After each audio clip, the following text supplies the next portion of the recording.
Allez, je recommence cette vidéo une deuxième fois parce que la blonde que je suis parle depuis tout à l'heure toute seule sans avoir appuyé sur le bouton enregistrer. Oh oui, c'est bien moi. Bon, il est temps de vous parler de mon top 10 de mes meilleures lectures 2023.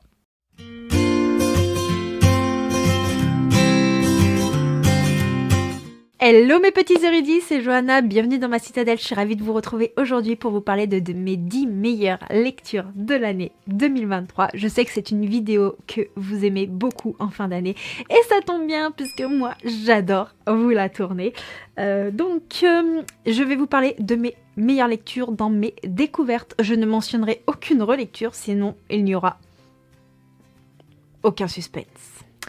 Donc c'est parti, je vais commencer avec le livre qui est en 10e position et c'est également une lecture que j'ai finie aujourd'hui. Il s'agit de Savage Land de Stacy Marie Brown, publié aux éditions Corrigan, le premier tome d'une saga et je dois dire que j'ai passé un très bon moment. Toutefois, si je devais vous catégoriser ce livre, je ne saurais pas dans quel genre le classer, parce que pour moi c'est un mix entre la fantasy, la dystopie et un monde assez particulier dans lequel on suit Brexley, une jeune femme de la haute société, pupille d'un grand général. Elle a tendance à se prendre un peu pour Robin des Bois avec son meilleur ami Kaden, mais lors d'une de ses missions, elle va se faire capturer et elle va atterrir à l'est, dans une prison à haute sécurité où pour survivre, il faut se battre dans des tournois. Sauf que sa vie est en grand danger et il faut absolument qu'elle arrive à préserver sa véritable identité.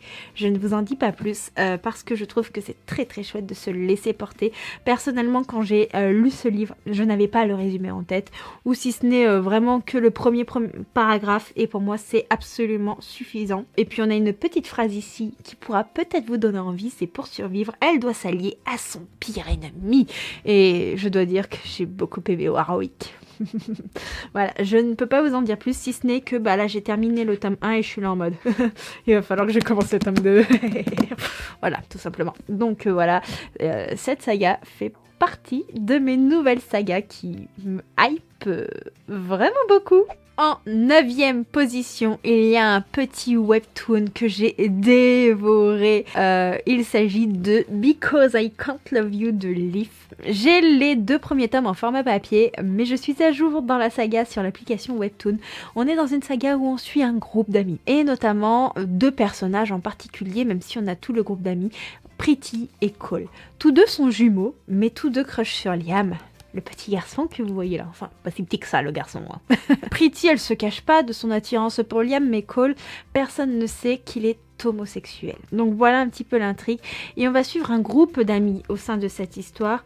Et j'ai beaucoup aimé. Il y a une ambiance, vous savez, dans les séries américaines qu'on aime bien, comme les Frères Scott, Beverly Hills 210, tous ces genres de séries que j'ai pu regarder à ado, et je trouve que c'est exactement ça, avec des sujets énormément d'actualité, et je trouve les différentes intrigues de cette saga hyper touchante. Attention, il y a quand même des sujets très difficiles qui peuvent vous mettre les larmes aux yeux, donc renseignez-vous sur les trigger warnings. En 8e position, on est également sur un petit webtoon. Il s'agit de A Tender Heart de Aloha et Johari. Et là, imaginez, vous êtes une personne qui adorait lire. Et là, vous avez l'occasion de plonger au cœur de votre roman favori et d'intervenir dans l'histoire. Vous vivez cette histoire, vous êtes un nouveau personnage qui a été intégré et votre intervention va modifier tout le fil de l'histoire, mais vous allez pouvoir sauver votre personnage préféré. Et c'est ce qui arrive à Evelina, notre héroïne, et j'ai vraiment adoré ça. De plus, on a un graphisme absolument sublime. Voilà, moi j'ai adoré ce manga, le graphisme, les expressions des visages. Incroyable, incroyable. Donc il ne pouvait absolument pas être en dehors de mon top des meilleures lectures. Et croyez-moi, pour vous classifier mes meilleures lectures, cela a été un petit calvaire et un gros casse-tête. Il y a quelques romances qui m'ont transporté cette année, et donc en 7e position, on a la saga En équilibre de Kaka Allen. Et si je devais choisir qu'un seul tome, mon tome préféré c'est le tome 2. Il y a un tome 3 à venir.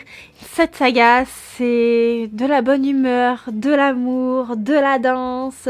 Et comme précédemment, si vous aimez les films et séries avec cette atmosphère de danse, si vous aimez les frères Scott, notamment pour ce tome 2, si vous aimez les séries du type Undo Stress, les choses comme ça, bah, je pense que vous allez adorer cette romance qui est incroyable. Mais vraiment, j'ai adoré, j'ai dévoré et donc c'est mon gros coup de cœur cette année de chez Bookmark. La romance suivante m'a beaucoup brassée. Elle contient énormément de trigger warning. Je la mets en 7e position dans mon top de l'année. Il s'agit de Shameless Sequel, publié chez Nisha etc. de Isis Mae. Cette histoire, on y suit une héroïne. Une héroïne qui va recommencer sa vie dans une nouvelle ville parce qu'elle a vécu des choses atroces. Elle est brisée par la vie, clairement. Je ne vous dirai pas en quoi ça consiste, même s'il y a un gros trigger warning, renseignez-vous. Mais pour moi, ça permet de conserver un petit peu de suspense. Elle va arriver dans une colocation et elle va super bien s'entendre avec sa coloc. Mais sa coloc fait partie d'un groupe de musique qui s'appelle les Shameless Sequel et le groupe est souvent chez eux. Et dans ce groupe, il y a Aaron. Aaron qui est intrigué par la jeune femme mais qui ne la comprend pas. Et en fait, dès qu'elle le voit, elle se braque un petit peu. Et Aaron, en même temps, cette jeune femme lui rappelle quelqu'un, mais il ne comprend pas le comportement de celle-ci, il sait pas comment se comporter avec. On est dans une saga qui va traiter notamment de troubles post-traumatiques. Je l'ai dévoré en quelques heures. Clairement, je ne pouvais pas lâcher ce livre. Je me souviens, je l'ai lu au mois de juin, je crois. J'étais allée rejoindre à Lyon Émilie et Gladys. On avait passé une journée à Lyon. Et j'avais commencé ce livre dans le train. Et en rentrant de cette journée à Lyon, je le lisais dans le train. Et je suis arrivée à la maison, j'ai fait à mon chéri, tu m'excuses, je peux pas lâcher ce livre-là, il faut que je continue ma lecture. Voilà, ça a été un petit peu ça. Et donc je pense qu'il pourra pas s'effacer de ma mémoire comme ça. Mon plus gros coup de cœur de la maison d'édition Nisha etc. de cette année, c'est My Missing Piece de Acacia Black. Je vous montre l'édition collector dédicacée. Mais j'ai également la version brochée dédicacée. Est-ce que j'ai tout fait dédicacer? Oui. Donc ça a vraiment été une histoire Friends to Lovers, Enemies to Lovers. En fait c'est un peu les deux. Très touchante, qui m'a beaucoup touchée. Je sais que certains trouvent qu'il y a quelques longueurs dedans, mais moi elles m'ont absolument pas dérangée. J'ai dévoré les 2 tomes en moins de 24 heures. J'ai dévoré 2 tomes en moins de 24 heures. J'ai pas pu lâcher ce livre. On y suit 2 amis qui étaient très très proches et il y a un drame qui en fait que ils ont pris des chemins différents dans la vie et jusqu'au jour où en fait Luna, notre héroïne qui bosse dans une entreprise, va voir que son nouveau patron et c'est Liam, son ex-meilleur ami, qui est aujourd'hui un de ses ennemis. Voilà, je peux pas vous en dire plus, mais on est sur une histoire avec du suspense, de la reconstruction, énormément d'émotions. Enfin bref, moi j'ai été très très touchée par cette histoire. 2 êtres assez particuliers. Pour moi, il n'y a pas de grand méchant dans cette histoire, c'est ça qui est fort en fait. Si on prend l'histoire comme ça, sans son contexte, tout peut paraître toxique, mais quand on comprend ces 2 âmes égarées, tout s'explique. En 4e position de mes meilleures lectures, il y a la saga L'Assassin Royal de Robin Hobb. Une saga de fantasy incroyable. Hyper bien faite, avec des personnages très attachants et très détestables. Une plume de qualité, poétique, très très belle. Un univers hyper bien construit et j'ai très très hâte de poursuivre cette saga ainsi que toutes les sagas en lien avec cet univers. En 3e position, on a la duologie Tiziri de Alexiane Delis. Alexiane Delis, c'est une auteure que j'affectionne énormément. C'est rare que je n'ai pas de coup de cœur pour une de ces sagas.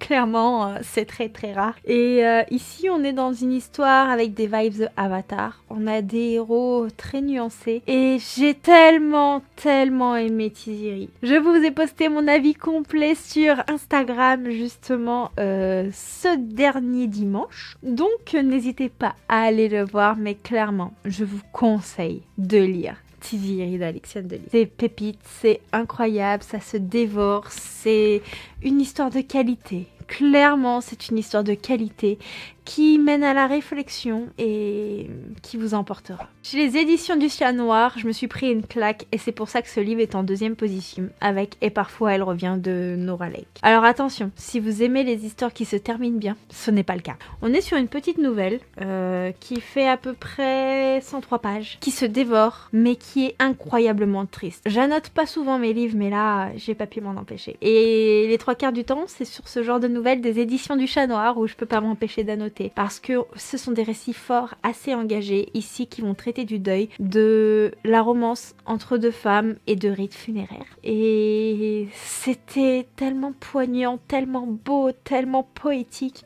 Franchement, la plume de Nora Lake, elle est exquise, mais c'est une véritable pépite. Enfin bref, j'ai adoré. Je vous en reparle bientôt plus en détail, mais vous avez déjà pareil mon avis sur Instagram. Ainsi qu'un petit réel avec une petite citation. Dans mon top 1, il y a la duologie Le Pont des Tempêtes de Daniel L. Jensen, qui est une romantaisie. En soi, cette romantaisie n'a rien d'original, mais je l'aime d'amour, tout simplement par rapport à son personnage masculin, Aren. C'est une romantaisie où le consentement est mis à la place number 1 et où on a un héros masculin qui n'est absolument pas toxique du début à la fin. Et même si j'ai vu des choses venir, même s'il y a 2-3 petites choses qu'on pourrait redire, et bah toutes ces petites choses ne m'ont absolument pas dérangée. J'ai été emportée, j'ai trouvé que c'était addictif, j'ai adoré les personnages et j'ai adoré la plume de Daniel N. Jensen. Je me suis tellement laissée transporter et ça fait du bien de pouvoir se laisser transporter comme ça dans une lecture. Vous vous posez pas de questions et vous vous laissez aller, vous prenez du plaisir et ça a été le cas avec Lara et Aren, clairement. J'ai eu les frissons, j'ai été touchée, j'ai trouvé que c'était rempli d'émotions. On a une héroïne assez badass, même si on est clair que elle prend des décisions un petit peu de caca parfois et que si elle réfléchissait un peu, elle se mettrait pas dans une merde pareille. Voilà, soyons honnêtes.